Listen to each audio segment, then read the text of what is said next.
My guess is when this team eventually has to rebuild, which one day will happen because Nikita Kucherov can't play forever, Braden Point can't play forever. All these guys, Vasilevsky.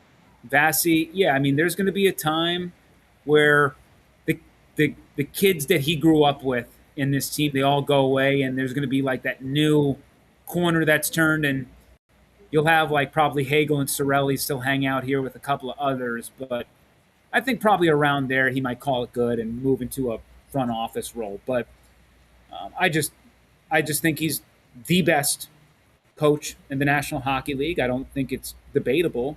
I really hope that he wins to Jack Adams this year because it's ridiculous a guy with his resume doesn't have it. I think it's ridiculous a guy with Jared Bednar's resume doesn't have it.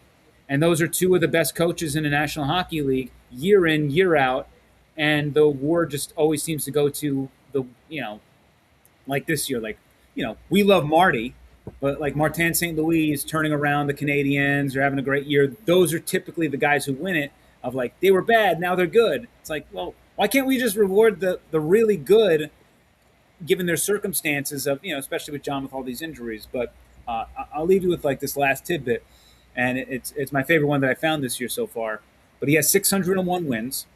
The 601 are tied with all the other coaches in Lightning history. So his 601 versus the other eight. And if you look, there actually have been 602 wins before John Cooper became head coach. And somebody asked, like, why is there a discrepancy? Why is it 601 versus 601, but there's 602 wins before Cooper? Well, if you remember, John Cooper got hired. Then there was a game where he sat in the executive suite and the assistants coached, and they beat the Sabres that night 2-1. The next game, he was behind the bench. That was his first ever victory. But there's one win out there that just kind of floats in thin air, not attributed to anyone, because he wasn't behind the bench for that game. He was in a suite.